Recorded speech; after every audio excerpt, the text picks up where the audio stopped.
Hi, I'm Bybreen and welcome back to another episode of Soul Stirring Astrology, where I give you my textured take on the world of astrology. Well, I'm back to my Saturn series, and it's Saturn through the air signs, and it's the last of the air signs, meaning it's Saturn through Aquarius.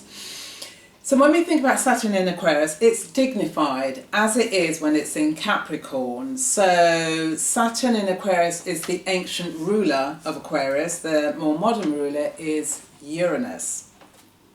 So if we think about the natural zodiac wheel, it starts at Aries and ends in Pisces, and Capricorn is at the 10th house position.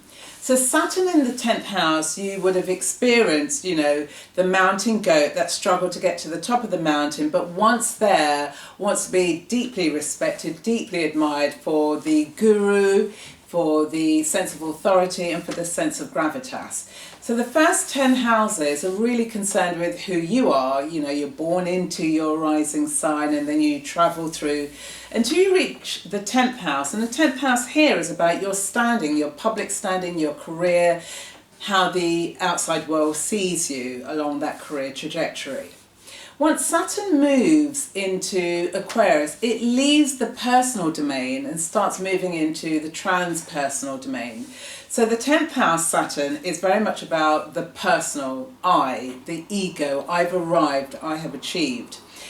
Once you move into Aquarius, it's about the group mind. It's about allowing your ego to recede, to allow the group consciousness to evolve. And that's what we're dealing here with Saturn in Aquarius, where it is dignified. So the 11th house is the house of groups and friends and incoming gains and, desires and wishes. So it's a house where you could benefit, but you're benefiting in relation to and alongside other people. Now Saturn is about the structuring of things, and Aquarius is about where one is innovative, distinctive, inventive, quirky, unique and distinctive. But there's a bit of a tension here, because with this group identity, there's a sense of wanting to feel as if you're part and parcel of a group. But Saturn in Aquarius can at times feel quite uncomfortable in a group. And the reason being is because at times groups can be quite superficial. It's about surface chit-chat on some levels. And Saturn doesn't like surface chit-chat. It likes to delve deep. It wants to connect. It's seeking truth in terms of the interactions it has with other people. And so therefore, with Saturn in Aquarius, you might feel quite alone in a group. And this aloneness is calling you towards how do you begin to connect with the different identities within your own inner group. That's what Saturn in Aquarius is calling you towards. Coming home for you to connect with, understand, identify with the different personalities, the different characteristics, the different aspects, the different selves that make up your own inner group. And once you are able to recognize that there is a group consciousness and there's a flow with the group consciousness, whether you like it or not, but there is a flow, then when you start moving inwards and thinking about your own inner characters and personalities, it will help you reconcile who they are. And then once you're able to reconcile who your inner characters are, you're able to liaise with them, you're able to converse with them, you're able to confront them. And in the confronting, you're confronting this sense of loneliness. What does it mean to be alone? Buddhism, it has this phraseology and ideology, which is having a standalone spirit. So Buddhism is very much about the collective, but it's also been asking you to balance being part of the collective, but also having a standalone spirit. And that's what Saturn in Uranus is calling you towards.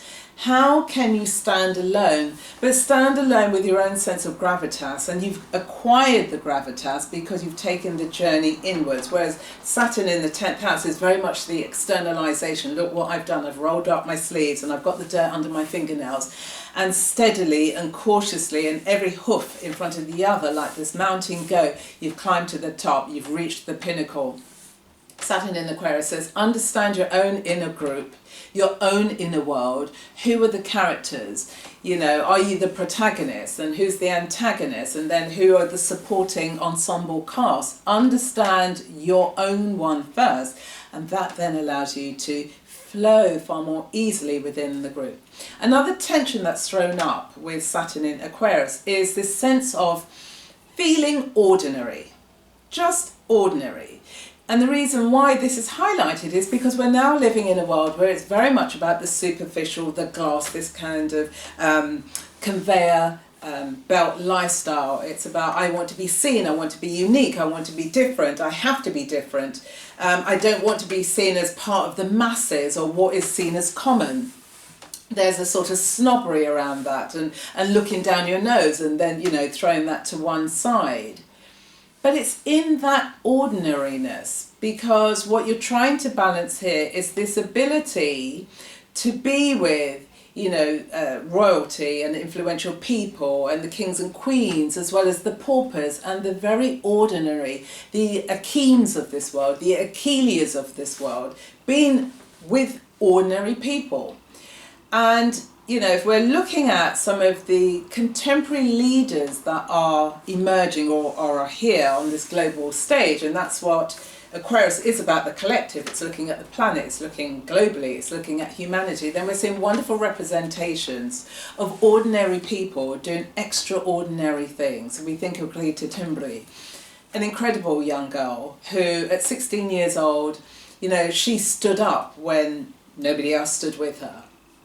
And within a year, she inspired and motivated, directly and indirectly, but because of that singular act of ordinariness, that she got 7 million people from around the world to stand up for our planet, you know, to take on the challenge of climate change.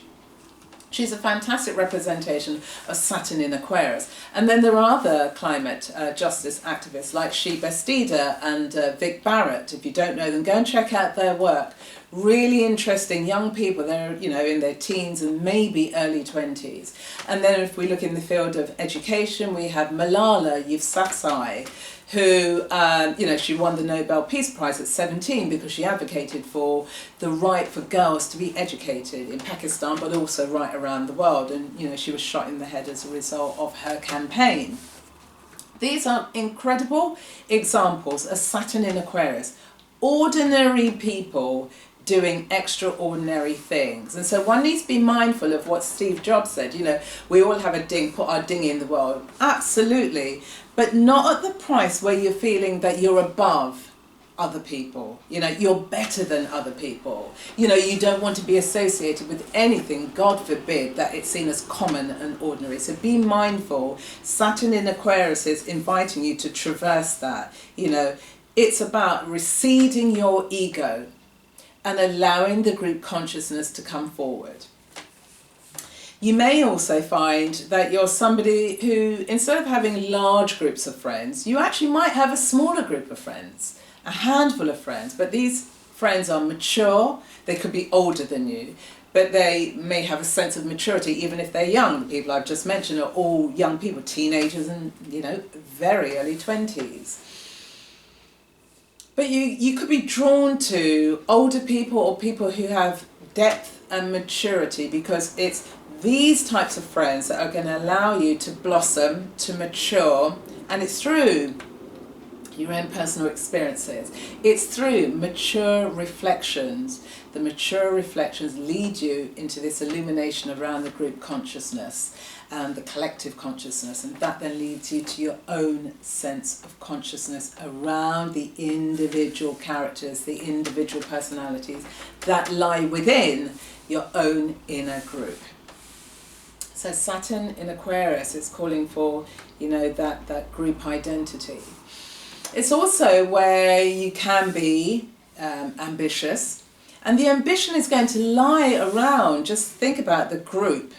Saturn's about the group, so we're looking at science, we're looking at technology. It could be through that ordinary focus down, plunging into the depth of a subject, that through, you know, your own research, you've come across something, you've hit on something that could be quite transformative, that's going to benefit humanity.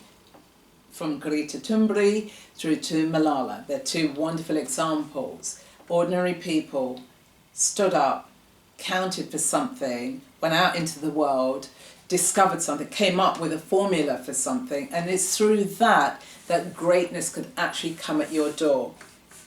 But not from the point of view of superficiality, but it's from the point of view that you have worked. You have understood that it's fine, it's okay, it's normal, it's ordinary to walk with everyday people, as well as the kings and the queens and the, the rich and the famous. Don't always have this external, if I can't be that person, they're well known, then it means I'm nothing. You've got to come in and identify your own personality and form your group.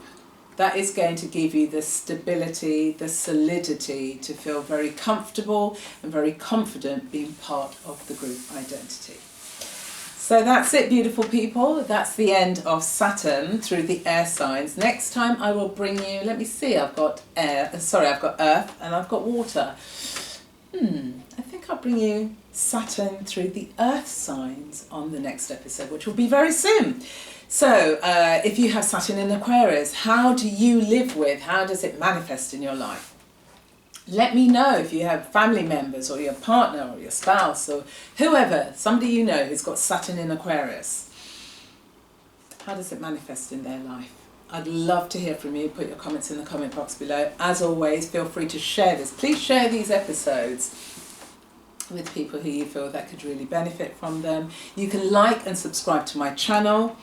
And if you'd like a personal consultation, come through to me at bybreensamuels@googlemail.com. So stay well, beautiful people, and dig into Saturn in Aquarius. Lying inside could be this moment of genius, but it's by doing ordinary things that may lead you to that wow factor. So stay well, and I'll see you on the next episode where I'll be bringing you Saturn, and the first Earth sign will be Taurus. Saturn in Taurus. Stay well, and I'll see you soon. Bye.